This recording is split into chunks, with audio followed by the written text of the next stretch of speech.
después, bueno, por ahí para Sabrina, el resto ya lo hablamos. Para Sabrina, no sé si habrá visto el primer video. Siempre realizo en cada una de las cátedras que tengo 2 encuentros. Trato de lo que no sean muy largos, que no sean más de 1 hora. Y los 2 encuentros tienen el principio de que por ahí, si no vienen al primero o al que coincide con el bloque que asigna el instituto, puedan participar en el segundo encuentro por el tema del presente, más que nada. Recuerden que el instituto está pidiendo las asistencias de ustedes. En este caso, el segundo encuentro lo tenemos separado, muy separado, porque bueno, nos agarró Semana Santa, el feriado de Semana Santa, y me parecía que era algo ilógico que nos juntáramos esa vez, y después vino el bloque 1, así que bueno, por eso nos ha agarrado un poco así, medio como de separarnos bastante de que tuvimos la primera clase.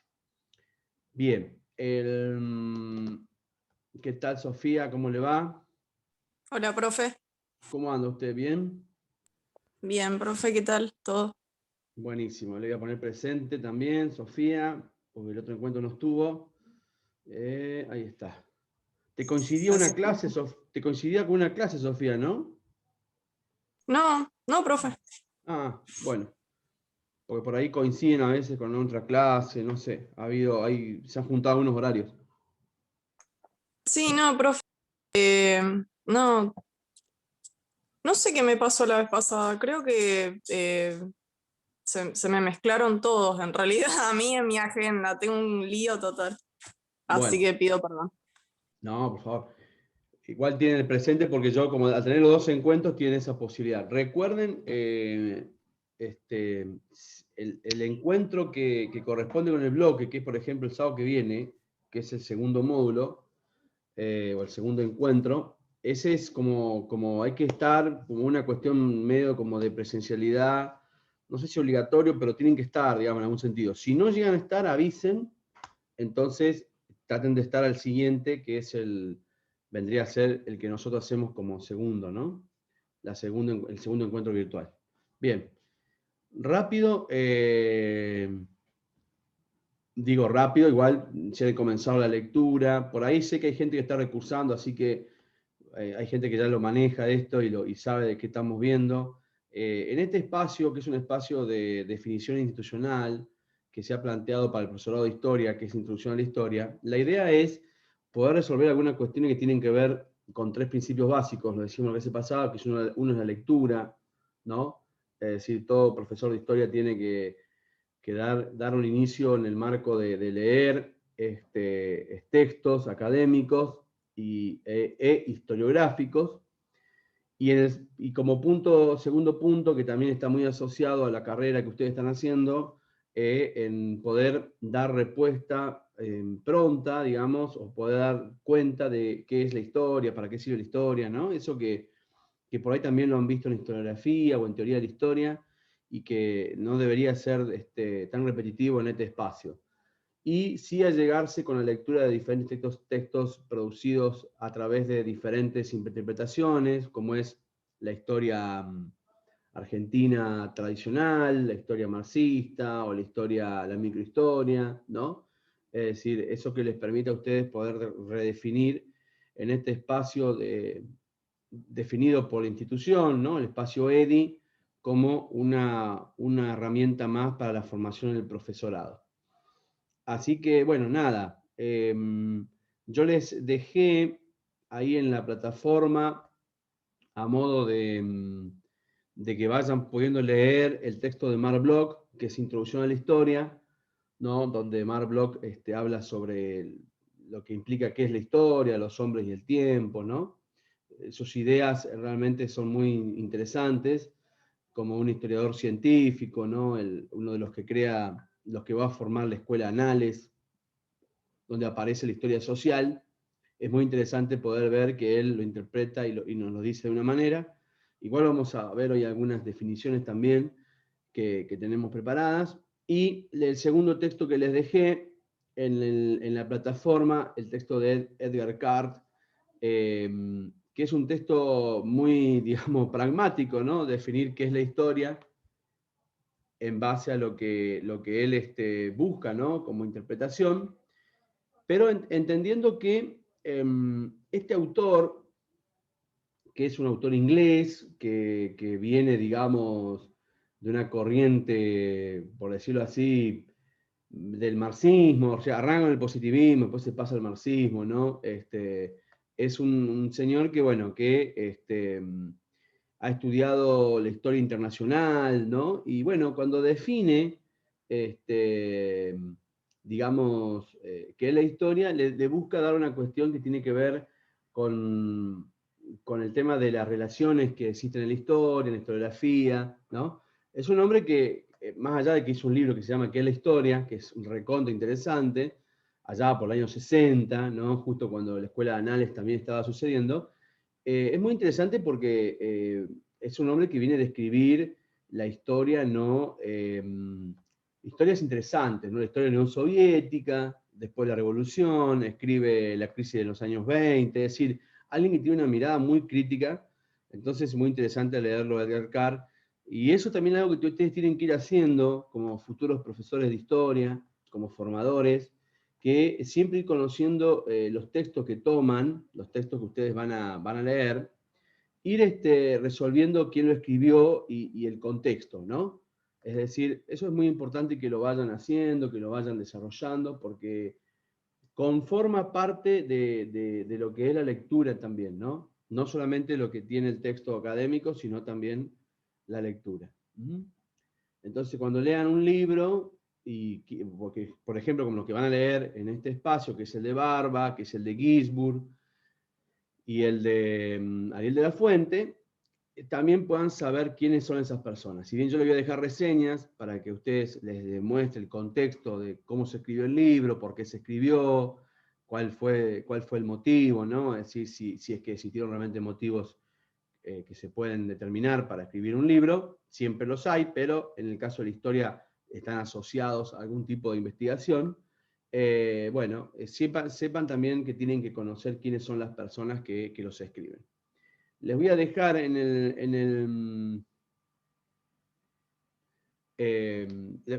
¿por qué les menciono esto? Y ahí viene el tema. Edgar Carr es un hombre que escribió sobre Hitler, por ejemplo.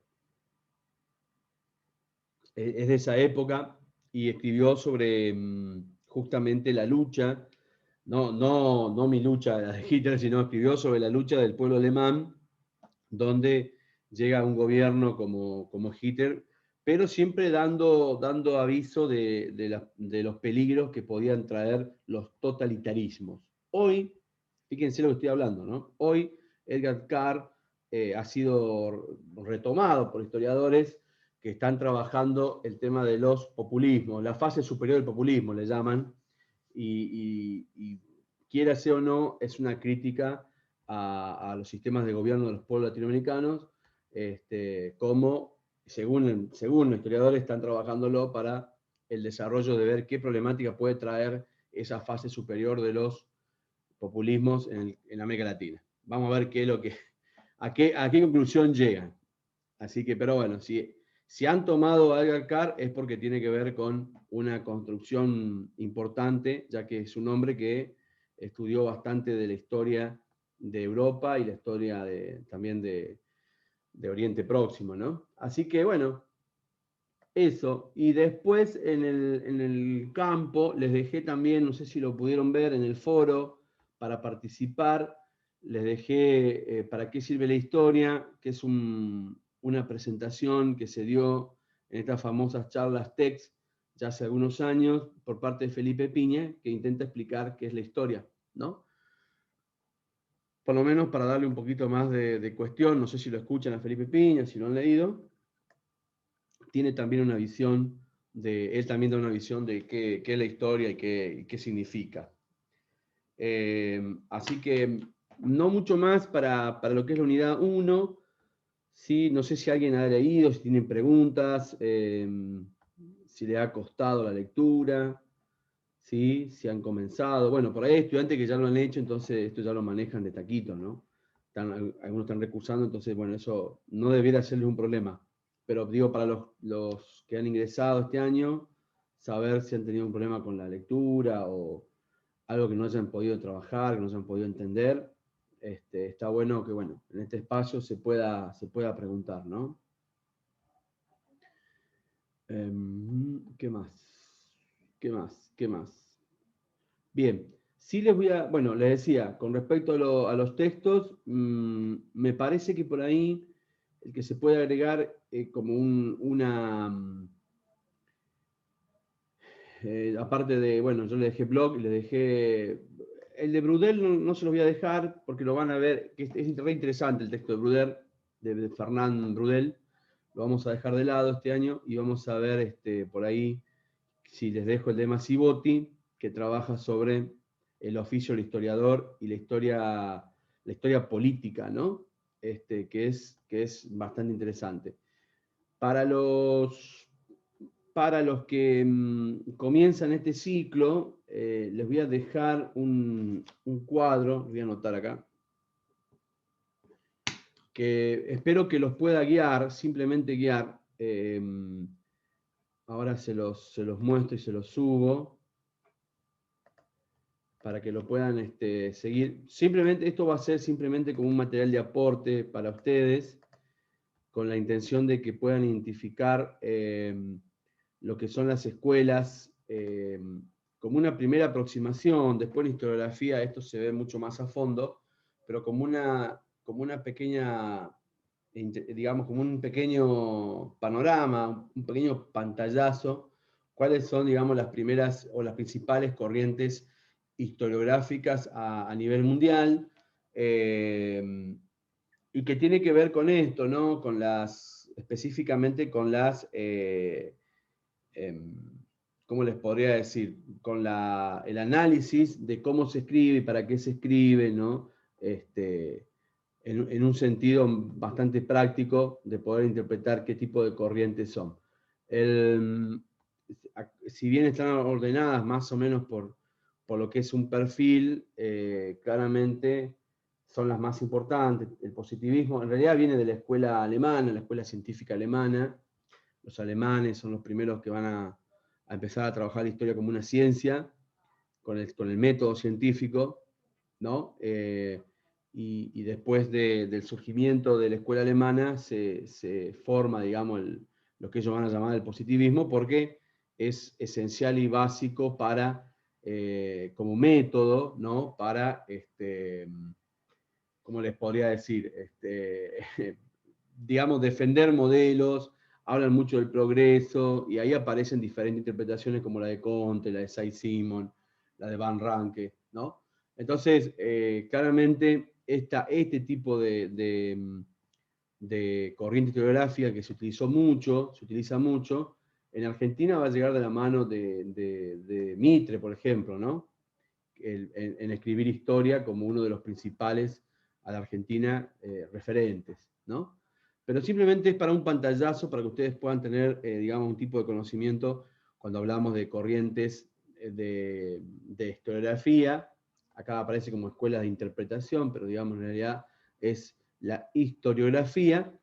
Bueno, ustedes puedan desarrollar, digamos, de alguna manera, algún tipo de noción y encuentro. El historicismo, que es la que sigue, que es una de las, digamos, escrita por los sociólogos principalmente, y en esta aparece Max Weber como uno de los grandes referentes. También se construyó en la Argentina en un periodo de tiempo, ¿no?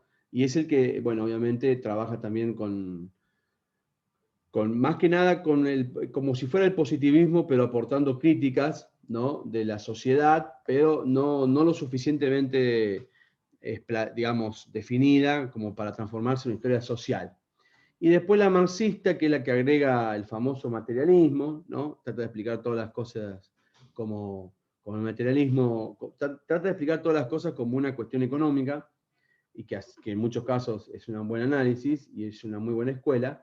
Se va a mejorar con la llegada no solo de Marx, sino de Hegel, donde va a aportar la lucha de clases y algo que todavía ninguna escuela ha podido superar para poder explicar la naturaleza, ¿no?, de las grandes desigualdades que existen en el mundo.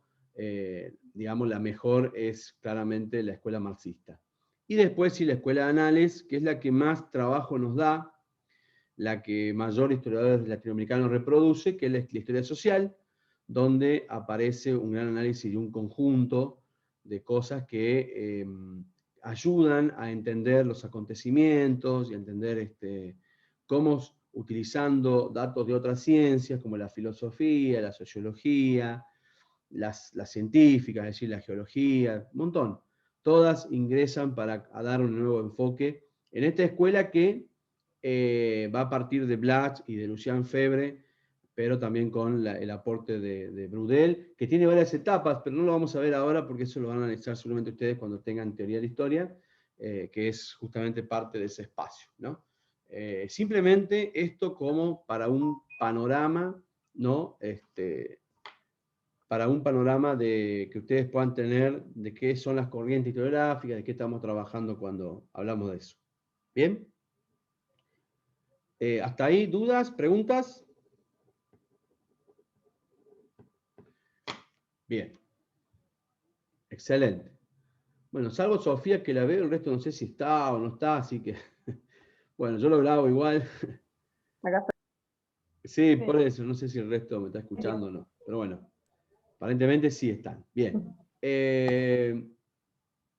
Vamos al aporte que le quería traer hoy, que tiene que ver con las cuestiones que trabajamos en este primer bloque y que, bueno, que no podemos hacer por la no presencialidad, que tiene que ver con la mirada de la historia, ¿no? Tomada, por ejemplo, como estas cuestiones que uno trabaja con diferentes frases o diferentes intérpretes, ¿no?, que le dan un recorrido a la historia y que a ustedes les va a servir, ¿no?, como caballito de batalla, con frases que son realmente muy conocidas, algunas muy utilizadas, ¿no?, como la del griego Tucídides o la del romano Cicerón, que están, digamos, graficando qué es la historia, ¿no?, desde un punto. Es muy interesante la de Cicerón, es muy utilizada, a mí me encanta, me fascina esa frase, desde una perspectiva de la historia antigua, ¿no? Marcando lo que para los romanos y para gran parte de la cultura clásica antigua significaba lo que era la historia, y que empezaron a trabajar con un desarrollo bastante interesante de transmitir este conocimiento y resguardarlo principalmente. Pero ya también hay algunos señores que escribieron sobre la historia frases muy interesantes. Winston Churchill seguramente denostado por muchos, pero seguramente un gran líder, donde dejó una frase realmente para resguardar sobre la historia de los ganadores, ¿no? Es decir, justamente porque era un pueblo que estaba totalmente derrotado y después termina siendo uno de los ganadores de la guerra, de la Gran Guerra, la Segunda Guerra Mundial. Realmente viene una frase a recopilarse o acomodarse en el campo digamos, de la interpretación histórica, la de Churchill, pero bueno, lo vamos a dejar ahí como una frase que nos deja mucho que pensar, ¿no?, sobre la historia escrita por los ganadores. Eso se dice mucho, ¿no?, del eurocentrismo, ¿no? Y después, bueno, el tema de justamente el gran retador de esa frase, que es Noam Chomsky, un hombre que arrancó con una historiografía basada justamente en el rigor histórico, vendría a ser el historicismo, y después se va a pasar al marxismo, dando una gran cátedra sobre esto, escribiendo hasta libros hasta hace muy poco sobre la diferencia, las grandes desigualdades, ¿no?, de los que tienen el poder, de los que no tienen el poder, de los que tienen las riquezas, la gran desigualdad que hay en el mundo, ¿no? Noam Chomsky trabaja mucho esto, pero bueno, es así que menciona el tema dice que los historiadores conforman la visión del pasado de acuerdo a los intereses del poder. Muy buena frase, ¿no? Alcanzada por este gran historiador. este sociólogo, ¿no? que trabaja y escribe mucho sobre historia. Y después, obviamente, la del novelista, el novelista fracasado, es una frase también muy buena, ¿no? Que dice que los historiadores son todos novelistas fracasados, de Merken, también dice, da mucho que decir. Me encanta la de Gandhi, ¿no? Por el hecho de que la historia da vueltas como un ciclo permanente, ¿no? Aparentemente la historia es cíclica, ¿no? Ya que según Gandhi la historia tiene discípulos distraídos, es decir, nadie hace caso, o muy pocos hacen caso y la escuchan o la interpretan. Y después, claramente, los contemporáneos, ¿no? Como Bloch, fundador de la Escuela de Annales, y Joseph Fontana, que una frase que me encanta y me fascina, que es esta sobre la historia es un arma cargada de futuro, marcando de cómo la historia puede ser considerada como una de las herramientas para llevarnos hacia el futuro, ¿no? Es decir, para más que nada para conocer lo que nos puede pasar y darle explicaciones al presente y conocer lo que nos puede pasar más adelante, si no se corrigen los rumbos. Todas estas frases aplicables a nuestro país, obviamente, ¿no? Se aplican todos. Y última Mafalda, que está muy buena, esta es una herencia de una profe también que tuve, que habla sobre lo que los estudiantes piensan a veces de la historia, ¿no? Es decir, ¿para qué? Primero plantea lo que es la escuela, ¿no? Dice, yo pensé en la escuela otra cosa, en un lugar donde enseñan cosas viejas, dice, y ahí menciona 2 o 3, ¿no? Que Colón, el historiador, los indios, dice, cosas de tiempo atrás. Entonces, claro, la falta de pregunta, ¿por qué cree que te enseñen? Y él dice para adelante, ¿no? Es fantástica la conversación de Mafalda para analizarla, ¿no? Por ustedes, futuros profesores que se van a encontrar con esa respuesta de manera permanente en el aula, donde los estudiantes le van a preguntar ¿para qué aprendemos historia? O en definitiva, sería la respuesta ¿por qué debemos enseñar la historia? Eso sería lo que va a encerrar todo el módulo 1, ¿no? Es decir, este tipo de cuestiones que ustedes como futuros formadores, futuros profesores, van a necesitar como herramientas, ¿no? Poder entender y poder, digamos, llevarse de sí este tipo de respuestas, ¿no? Así que, bueno, la gran pregunta que siempre se hace, ¿no? ¿Para qué necesitamos aprender de la historia? Así que, no sé. A mí me encantaría saber qué piensan ustedes. ¿Cuál es la explicación que mejor les define a ustedes? O por qué han elegido el profesorado de historia, pudiendo haber elegido otro profesorado como el de matemática o el de lengua, por ejemplo. No sé si me están escuchando. ¿Me escucha, profe? ¿Me escucho Sí, ahí? Juan. ¿Cómo está? No, bueno, yo vengo medio bastante atrasado con yo recién inicio, la primera vez que hago estudios terciarios. Y así que me está costando mucho, no el entendimiento en sí, sino el entenderlo de una sola vez. Entonces lo tengo que volver a releer. Y justo esto es lo de Bloch, que lo empecé a leer hoy a la mañana. Así que bueno, ahí estoy. El resumen que tenemos que hacer, eso lo tenemos que subir, el trabajo. Uh-huh. Sí, ¿Dónde sí. se sube? ¿En la plataforma o se lo enviamos por mail? Lo suben a la plataforma. No sé si a ustedes les pasaron el instructivo. Hay un instructivo o hay un link con Sí, unos videos que les muestra cómo se suben. sí, Pero si sí. no, es muy fácil, no te das problema, porque lo haces en un Word. Esto si tenés Claro, dispositivo. Si no tenés dispositivo y eso, bueno, no hay problema, me lo envías por mail de última. Pero si tenés bien. dispositivo, tenés cómo hacerlo, lo haces en un Word y lo adjuntás y lo subís directamente a la misma plataforma, digamos, en la misma tarea que yo les dejé, que tiene esa finalidad. Yo no les puse fecha de entrega ni nada para que se vayan manejando ustedes en base a los tiempos, pero bueno, no se atrasen porque la idea es que ustedes puedan ir leyendo y escribiendo lo que van entendiendo, ¿no? Claro, sí, sí, sí, sí. Bueno, yo lo dejo ahí, lo subo ahí a la ¿Vos plataforma. arrancaste el profesorado este año entonces, me decía Juan? Sí, sí, este año. Bien, ¿y cuántas materias estás cursando? Son 7. No, perdón, 6. Ujú. Entre los dos Pero bloques, ¿no? sí, claro, los dos bloques. Bueno, Pero, no, si bien me gustan, re interesante todas las materias, pero sí me cuesta la comprensión de los textos, en realidad. claro. ¿Vos el secundario hace cuánto lo terminaste? No, lo terminé el año pasado. Tengo Mm, 38 años. Lo terminé el año pasado y bueno, quise seguir estudiando. bien, Pero creo que también por eso me cuesta un poco. Y ni hablar las tecnologías también. sí. Las empecé a usar ahora y todo. Claro, sí, sí, sí, como le ha pasado a todos, ¿no? Es decir, estamos Sí, también adaptándonos a esta nueva formalidad que tenemos, nueva modalidad. ¿Mm? Bueno, te deseo suerte, cualquier cosa, pero cualquier duda, cualquier pregunta, me escribís un correo, ¿sí? dale. Dale, por lo Listo. menos haceme saber si qué te está pasando, ¿no? Ya sabés quién es la tutora, quién es la coordinadora de la carrera de historia, la profesora Buchiniz.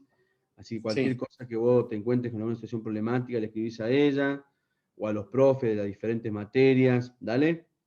Porque, dale. bueno, Sí, sí. cursar No, siempre. por eso te digo, viste, Hay problemas muchas. no, problemas así no tengo. Lo que pasa es que sí me lleva como más tiempo del que yo había pensado, por ejemplo. Y sí. Pero sí lleva bastante tiempo. La pregunta clave es, ¿te gusta la historia? Me encanta, sí. Bueno, Y lo que he visto hasta ahora, me encanta. Todas las materias. ya tenés el 50% entonces en el bolsillo. Claro, pero bueno, lo que a mí me cuesta, por ejemplo, es volcar la idea, por ejemplo, Mm. no un resumen, porque por ahí el resumen más o menos saco de lo que dicen los textos, pero por Sí. ejemplo, el dar mi punto de vista, por ejemplo, no es que me cuesta entenderlo, me cuesta volcarlo, escribirlo, eso es lo que más me Ujú. cuesta. Bueno, vos practica, vos dale para adelante, practicá, no te hagas problemas, que los profes te van a ayudar. Yo por ahí del blog les puedo subir un audio, un podcast que tengo hecho por una gente que trabajaba, que trabajó en la escuela de Anales, y hay un podcast que explica, que dura varios minutos, pero te puede servir para escuchar qué cuentan ellos sobre el blog y sobre qué es la historia, ¿no? Es decir, sobre el libro. Entonces te puede llegar a ayudar a entender también y a expresarte, a expresar lo que vos has leído y lo que vos pensás. ¿Está bien? Ah, bien, bien, bien. Por ahí lo Sí, subo bueno, el por eso yo audio, el video así de les da Piña, una mano. Sí. dale, yo el video de Piña, por ejemplo, no lo quise ver antes porque me encanta también Piña, pero no lo quise ver antes porque en un video es más fácil entenderlo y todo. Entonces yo digo, necesito hacer como ¿cómo se dice? Como el leerlo para poder comprenderlo leyéndolo. Está bien. Eh, Está pero bien, sí, pero sí, vos quedate con todas las herramientas. Igual el video de Piña está puesto ahí, como estos dibujos que le mostraba recién, o estas frases que sí, veíamos recién, están puestos para darte un soporte, digamos, académico, ¿no? Es decir, para que sí. vos escuches de otros que piensan que es la historia, ¿no? Por ejemplo, ahora, en un ratito, ahora Sofía Barón te va a decir que es para ella la historia y por qué estudia el profesorado. Entonces, el aporte de otros, como también lo va a hacer Gabriel Mancilla, obviamente, el aporte de otros, no era para que te sentaras, el aporte de otro te ayuda a vos, ¿me entendés? Porque lamentablemente al no estar en el aula, si estuviéramos en el aula, estaríamos usando otras estrategias, ¿verdad? Claro. Imagínate a nosotros los profes también se nos recontra complica encontrarnos bajo esta modalidad. Pero más allá de que uno pueda ver un texto, que es la idea, obtener la información de un científico, es decir, que no me creas a mí, sino créele a Mark Bloch, ¿no? Que tiene un poquito más Claro. de peso que lo que yo digo, pero más allá de eso, está bueno en apoyarse en lo que los demás dicen y lo que los demás comparten. Entonces, por ahí te agrego un video de Piña, te voy a agregar el comentario, no sé, tengo un par de videos de Joseph Fontana hablando, ¿me entendés? Te voy a presentar Sí, un audio para que conozcas quién es Mark Bloch, Porque es muy bueno, como recién le decía en el comienzo, ¿no? De Edgar Carr, es muy bueno conocer quién dice las cosas y cuál es su contexto, ¿me entendés? Entonces, cuando vos que solamente le viste el texto de Edgar Carr y ni sabías que este señor había escrito sobre Hitler, ¿no? Cuando Claro, no había claro. empezado la Segunda Guerra Mundial. Él escribe sobre Hitler y lo ve, este es uno de los grandes líderes que necesita el mundo, dice Edgar Carr, ¿sí? Pero también dice, ojo, pero mucho cuidado, porque el exceso de poder puede llevar a lo que después va a ser representado como los totalitarismos, ¿no? Y después, bueno, obviamente, ¿no? El desencadenante de la Segunda Guerra y el genocidio y todas las cosas, pero en su momento, un historiador inglés que de un corte muy historicista, muy riguroso científicamente, cuando analiza Rusia, mirá lo que analiza Rusia, la crisis del 20, la crisis europea, o sea, la crisis de Estados Unidos, ¿no? La crisis de la Revolución Rusa y la crisis europea, llega a una conclusión así, de esta manera. Hitler es un gran líder dirigiendo un país recontra pobre, ¿no? Lo que podría pensar En, cualquiera hoy de Alberto Fernández. A ver, un gran presidente dirigiendo un país recontra pobre en el medio de una pandemia. Mañana se nos prende fuego todo y, ¿viste? Y vamos a decir, bueno, la historia a veces no, hay caminos que te pueden demostrar y caminos que no.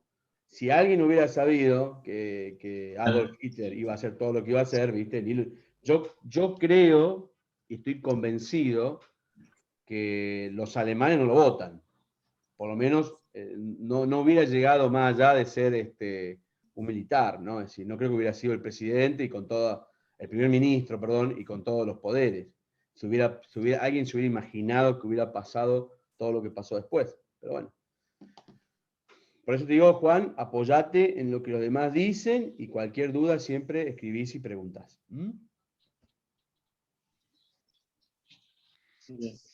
Vale, gracias. ¿Profe? Hola, ¿se me escucha? No sé qué tanto de diferencia hay entre lo que yo hablo y lo que se escucha. Sí, más o menos. Va bien, va bien. Pero no, quería... Ah, bueno. No, con respecto a esto que decía de Hitler, cómo era visto, por ejemplo, no, no me acuerdo en qué o en qué año se referencia a esto que dice usted, en qué año se escribió, pero es como que en el 33 Hitler era el tipo que sacó adelante un país que estaba totalmente perdido, acosado por las deudas internacionales, un socialista, eso es lo que mucha gente piensa, este fascista, no, pará, primero era socialista el tipo y lo siguió siendo, se terminó siendo fascista por el corte de sus actos, pero su política económica, era todo socialista, digamos. Eh, y normalmente desde el punto de vista de la historia argentina se lo termina asociando a la derecha, se piensa a Hitler como un líder de derechas y en realidad fue otra cosa, incluso la misma idea del Fiat 600 como salido de la fábrica Volkswagen, digamos, del auto del pueblo, para el pueblo y por el pueblo, como el auto que necesitaba todo obrero para ir a trabajar. Y ahí está, todavía hasta el día de hoy está esa idea. Y es por ahí lo que es difícil hablar con alumnos que están empezando con su proceso de formación, cuando salta este tema. Dice, pero al final Hitler volvió en cuestión de 5 años a Alemania de un país devastado a una potencia mundial. ¿Cómo hizo? Bueno, hay que analizar muchas cosas, digamos, pero a ver cuál fue el papel del pueblo en esa cuestión y, bueno, cómo se veía esta situación y qué pasaba cuando alguien opinaba distinto.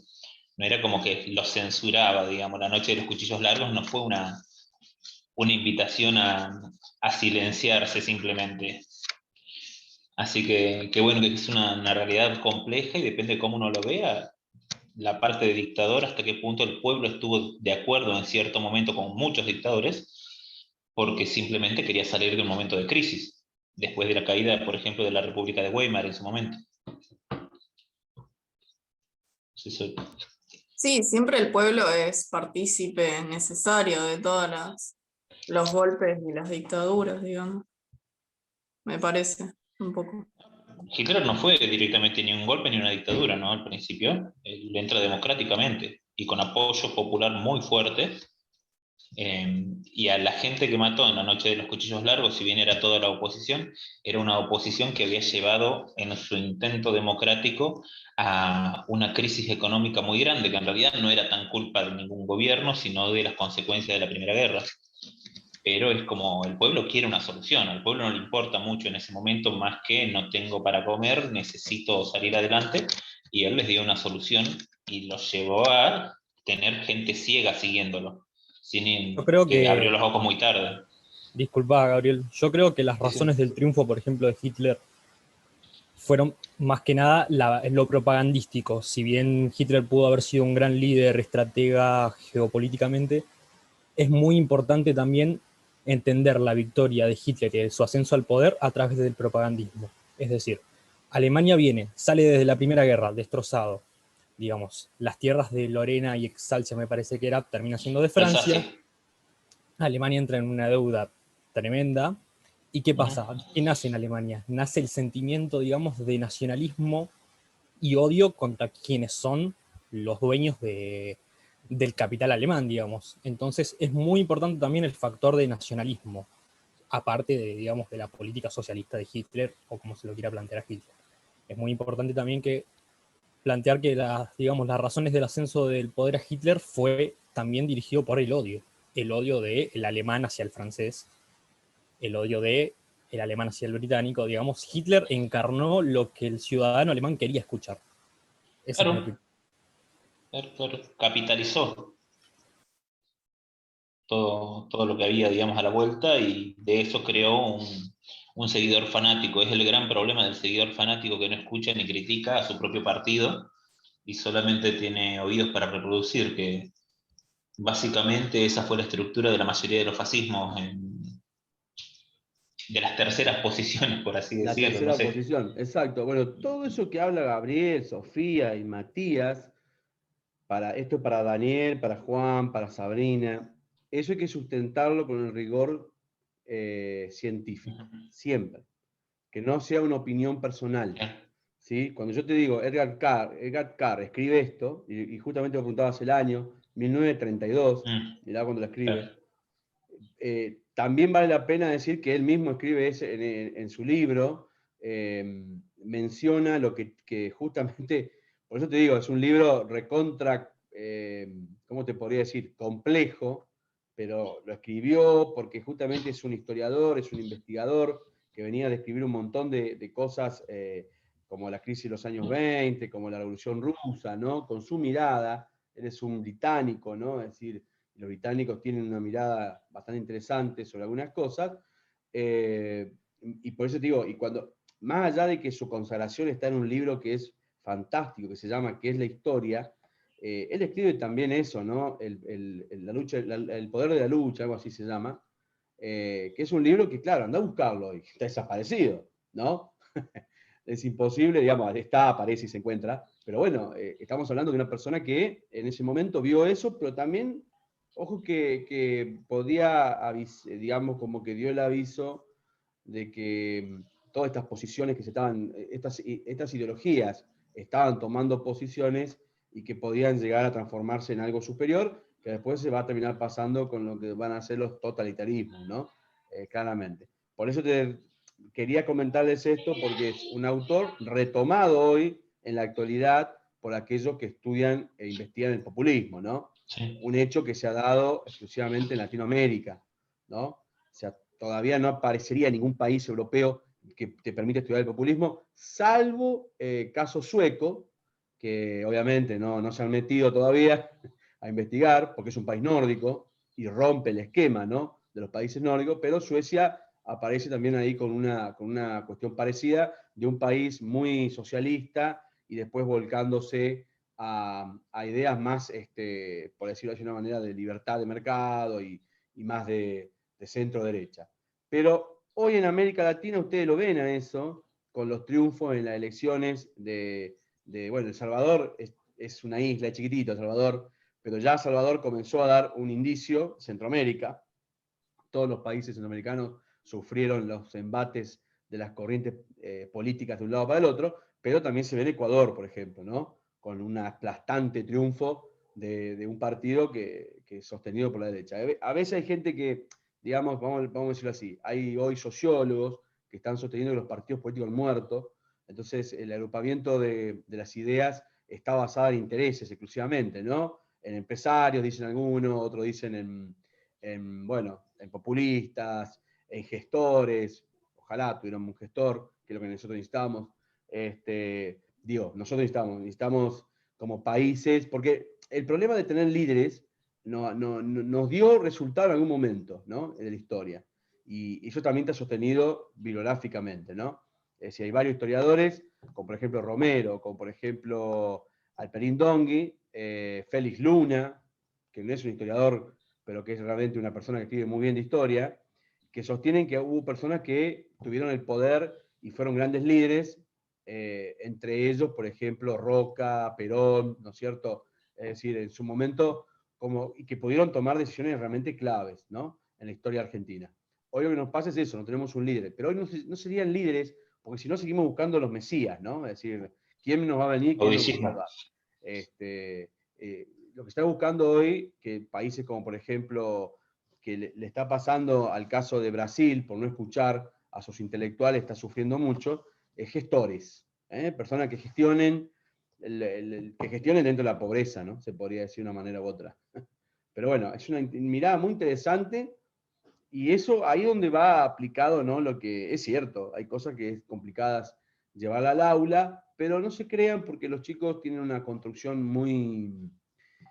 Y creo que las futuras generaciones más todavía, porque estamos en el siglo del conocimiento, entonces los jóvenes hoy no hay que subestimarlos para nada, pueden acceder al conocimiento de una manera muy rápida, pueden acceder, si son apasionados, ¿no? Como por ahí lo demostraban ustedes cuando hablaban de este tema, que se nota que han leído, que han buscado información, que les interesa, ¿no?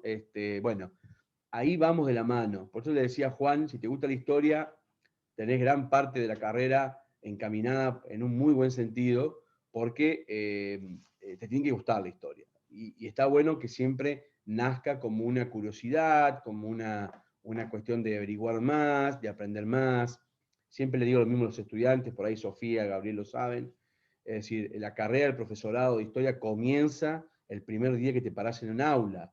No comienza ahora ni termina, es decir, comienza cuando te vas de este instituto con algunas herramientas, la que te puedas llevar, y comienzan a tratar de difundir la historia de la mejor manera posible en un contexto complicado, ¿no? Que es la falta de recursos, que es la sociedad con la que vivimos, es la agenda política, la agenda educativa, ¿no? Ustedes escuchaban esta semana que de repente la educación pasó a ser lo más importante en el país, y sin embargo tuvimos un año con la escuela cerrada y nadie hizo nada, y bueno, la educación no debe ser un contexto político, debería ser un contexto social, ¿no? Es una cuestión social que la que debemos resolver, y yo estoy de acuerdo, ojalá pudiéramos estar presencialmente, pero bueno, si hay gente que opina lo contrario, a mí hay que respetarlo en base a lo que se puede ver, ¿no? En el resto del mundo. Me encanta que lean, que busquen. Este espacio es para esto, este espacio para identificarlos. Van a leer, ya Gabriel lo ha leído, Sofía también, un texto de Barba que tienen en la bibliografía, que es muy interesante, que la semana que viene yo les voy a comentar de qué se trata, qué se explica, les voy a explicar de qué se trata, les voy a comentar, es un texto muy interesante para la historia argentina, para conocer esta cuestión de los federales y su encrucijada con los unitarios, que hasta el día de hoy pareciera ser como el inicio de la grieta, que no termina, que quizás en algún momento de la historia no es que se desapareció la grieta, sino que fue subyugada, ¿no? Por la gente que tenía poder. Aquellos presidentes que tuvieron poder pudieron, digamos, de alguna manera, ni tampoco digo esconder, pero de alguna manera apaciguar esa grieta. La generación del 80 lo logra, a pesar de que, fíjense, ahí tenemos un gran ejemplo, la generación del 80, y espero que les sirva el estudio, traten de ampliar mucho el conocimiento de esta gente, porque hay muchos libros escritos por muy buenos historiadores argentinos, hasta el día de hoy se sigue escribiendo. Tanto Mitre, Sarmiento y Avellaneda son tipos que se odian, tipos que si se pueden matar entre ellos se matan, pero en armar el país, como modelo de país, piensan lo mismo, y están unificados por ese criterio. Y le dejan todo a un Roca, que es el hombre que más poder tiene, por lo menos en el siglo XIX y gran parte del siglo XX. Poder me refiero, poder político. Muchos van a decir, sí, bueno, pero ganaba las elecciones con fraude. Una persona no necesita elecciones, porque siempre gobierna, aún en las sombras. Siempre lo hemos discutido con historiadores, con personas que les gusta la historia y saben, así en congresos, donde Roca no gobernó 12 años, sino gobernó 30, porque aún atrás de la sombra de sus presidentes y vicepresidentes estaba la figura de este viejo zorro, que llevó un país a un modelo donde dejó mucha gente afuera, muchas personas afuera, y otros pudieron lograr, no estoy hablando justamente de los terratenientes, sino otras personas pudieron lograr un ascenso social importante, como por ejemplo en el campo educativo. Irigoyen, otro gobierno que se instituye, y así, sucesivamente uno puede ir trabajando la historia de esta manera, siempre avanzando con historiadores que te muestren, que les muestren a ustedes un perfil lo más amplio posible de diferentes miradas. La misma mirada que ustedes tienen que llevar al aula, ¿no? Si tratar en lo posible, más allá de su corriente historiográfica, de su perfil político, ideológico, porque la historia, y Emma Sibotti lo dice muy bien, la historia tiene un gran arraigo con lo político, tienen en su corazoncito o en su ser, digamos, una línea de pensamiento que no se va a apartar aún siendo profesores. Pero lo más importante es ser lo más amplio posible y tratar de llevar en esa amplitud, explicar todo para que los jóvenes puedan tomar la decisión ellos, ¿no? De poder reconocer a qué afinidad tienen en un modelo por construir, ¿no? Estamos en un momento crítico de crisis, ¿no? En todo aspecto, en la educación, en la salud, en lo político, en lo económico, estamos en crisis. Y está bueno que nuestros jóvenes puedan de alguna manera representarse bien con las ideas, porque son los que les va a tocar, pobre, la herencia que les vamos a dejar, ¿no? Les va a tocar a ellos reconstruir este mundo, este modelo de mundo. Así que es muy interesante. Hoy hablaba en la radio con un brasilero que tiene un postdoctorado, y hablaba sobre eso, ¿no? Justamente lo que queda hoy para adelante es eso, ¿no? Preparar a las futuras generaciones. Ya se nos fue el tiempo, se nos terminó a nosotros. Ya no hay mucho más remedio, más que poder tener un gusto personal y poder ser, digamos, una llave conductora de justamente que los jóvenes, los niños, le tengan interés y tengan aprecio por esto que es la historia, ¿no? Que a nosotros nos gusta tanto, pero por ahí a los otros no. Es difícil encontrar a un amigo que quiera hablar de historia. Por ahí va a querer hablar de fútbol, de otra cosa, pero no de historia. Así que bueno, bárbaro, excelente, la verdad que excelente. Yo los invito a que sigan leyendo, que sigan formándose, cualquier duda, cualquier pregunta. No voy a agregar muchas cosas más para esta unidad 1. Para los que ya han leído, simplemente pongan los trabajos que ya hicieron. El caso de Sofía, el caso de Gabriel, ustedes ya lo tienen, lo han trabajado, así que preséntenlos. La unidad 2, vamos a comenzar con la lectura de ese texto, como les decía, cómo llegó Rosas al poder. Y nos vamos a poner a trabajar en esto que tanto nos gusta. El foro simplemente para opiniones, ¿no? Después les voy a subir otro video más que tengo con respecto a otros temas, pero los foros son para participar, es decir, no es que es una tarea obligatoria ni nada de eso. Y también van a ver que si les aporto algo como material, no significa que tienen que resolver algo, sino que simplemente para ustedes es un aporte del material que por ahí no estaba con la biografía original o la biografía inicial, ¿ok?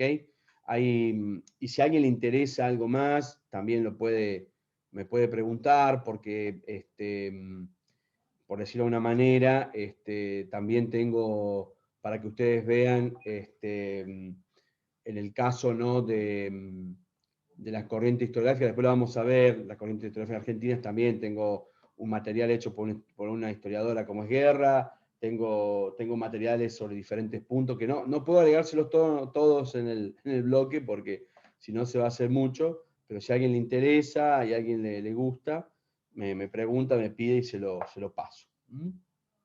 Estamos en una muy buena época esta del material digitalizado, ¿no? Antes había que ir a una biblioteca, ahora biblioteca o comprar un libro que eran carísimos, y ahora con el material digitalizado, la verdad que no deja de ser una ventaja, ¿sí? Como esto, ¿no? Poder tener clases en otro momento, porque yo sé que por ahí los días que tienen el bloque al cursar tantas materias y encima escucharme a mí, terminan fundidos, ¿no? Así que eso también está bueno.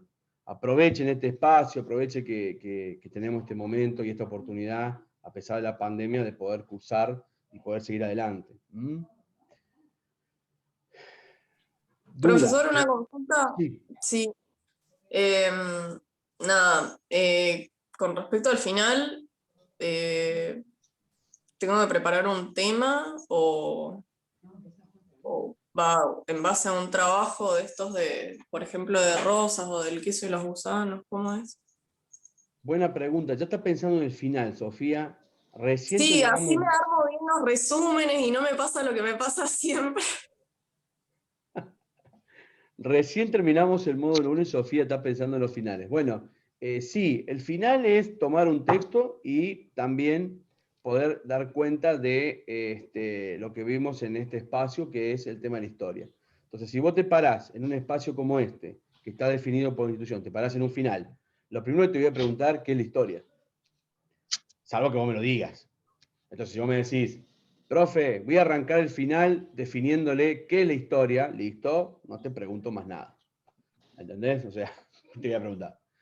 Pero está bueno sí que cuando lean puedan resumir, puedan trabajarlo. Los 3 textos están para que ustedes puedan disfrutarlos. Si ustedes no los disfrutan, estamos en problema.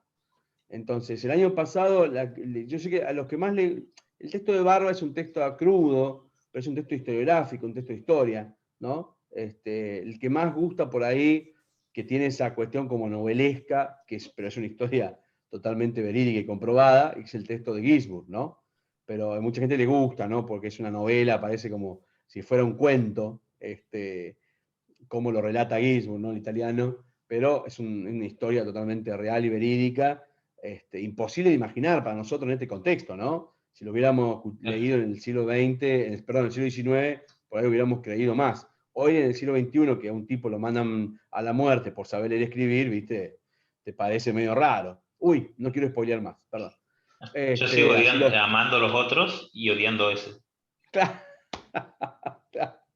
Claro, Me ¿viste? parece imposible que esté hecha la crítica como metodológicamente se la toman de la forma moderna a todas las críticas de Calvino, de Lutero, a la Iglesia Católica. Es como que está hecho igual que la metodología moderna de la crítica. Es como que me dicen, me suena raro cuando lo leo. Totalmente. Bueno, no spoilemos más allá a los compañeros que lo tienen que leer y vamos a ver si les gusta. Y después el texto de Ariel Lafuente está bueno, porque es un texto que tiene una rigurosidad, ¿no? de un intelectual, ¿no? Donde ya te habla de las montoneras, ¿viste? Ya te habla de otro lenguaje, que no es el famoso caudillismo como lo conocemos, sino que tiene un perfil, como decía acá el compañero, que se aplica a la crítica o el revisionismo histórico, pero con un rigor intelectual importante, ¿no? Ariel de la Fuente es un lindo texto para trabajar en historia argentina, ¿no? Es decir, lo lees ahora y cuando estás en historia argentina le decía a la profe, ¿vos sabés que un día leí a Ariel de la Fuente? No tenés idea de todo lo que aprendí sobre las montoneras o sobre los caudillos del interior. Así que bueno, si no hay más dudas, si no hay más preguntas, los dejo continuar con el fin de semana. Gracias por estar. Y vuelvo a decir, este espacio es para ustedes. Sí, Gabriel. No, algo con respecto a los chicos por ahí que si ellos recién vienen del secundario o recién están empezando a trabajar y están haciendo esto, dos cosas importantes, o mejor dicho, una sola cosa para dos tipos de autores. El tema de los autores alemanes o los autores que escriben como Mark Bloch. Cuando ellos empiezan a describir una situación, empiezan con una analogía, se van a otra analogía, pero siempre gastan 3 o 4 analogías en describir lo mismo. Así que basta con que entiendan una, así pueden seguir con el texto. No es necesario porque necesariamente ese tipo de autores intenta demostrar a través de todos los elementos de la época, todos los elementos culturales de la época, las analogías que se usaban desde la Divina Comedia hasta, no sé, el Fausto, no sé, todos los libros importantes de la época los intentaban usar de analogías para explicar un tema. Y normalmente utilizan como 3 o 4 analogías seguidas para explicar lo mismo. Si ustedes no entendieron las 3, no importa, con que entiendan una hasta en los 10 renglones, ya entendieron de qué se trata, aunque no entiendan las otras 3. Eso en cuanto a Bloch. Y después el alemán, cuando tratemos autores alemanes, no sé si vemos autores alemanes al final, que el alemán es un libro, son autores que normalmente son muy simples desde su idioma, pero lo complicado es la traducción, porque sus palabras tienen una apreciación, una unión siempre de 2 o 3 conceptos y un momento histórico de formación de la palabra. O sea que cada cosa que dicen es muy específica, y que por ahí les conviene leer rápido todo lo que tienen que leer y después intentar hacer un resumen en vez de intentar entender hoja por hoja. Paso Porque por los paso. alemanes van así, sí. Claro. Y Sí, sí, sí. Sí, de la escuela alemana no mucho. Igual la escuela alemana, como dice acá el profe Gabriel, tiene que ver con esto, ¿no? Como bien lo dice, son autores del contexto. Escriben para ese contexto, entonces usan palabras del contexto, y nosotros no estamos acostumbrados a veces a leer o a ubicarnos en el contexto temporal cuando leemos. Leemos pensando que estamos en el siglo XXI y que las cosas están pasando ayer, pero ellos tienen esa postura. Y muy bueno lo de Bloch, por eso les decía que le iba a agregar este podcast que han hablado, que dura 20 minutos o algo así, que explica quién es Bloch, por qué escribe Bloch así, y tiene que ver con esto de los franceses, ¿no? Que tienen una gran vuelta de tuerca siempre, un ajuste permanente sobre cómo escriben y para qué escriben, ¿no? Esto es así. Pero bueno, la escuela de Anales es justamente eso, ¿no? Una escuela netamente social, que utiliza todas las ciencias posibles, entonces buscan explicar lo mismo con diferentes miradas, ¿no? Es bastante, digamos, relativo poder entenderlo de un solo paso. Pero bien, es válido el aporte de Gabriel, es muy interesante, ¿sí? Y el autor alemán es muy poco, pero bueno, seguramente van a leer siempre, ¿no? Es decir, hay bastantes, especialmente historia europea, bastante conformación. Como los británicos, ¿no? Es decir, que también tienen una postura interesante para escribir. Bien, no sé, ¿algo más para alguna otra pregunta, alguna otra cuestión que quieran ir resolviendo ahora? Y si no, directamente ya no despedimos.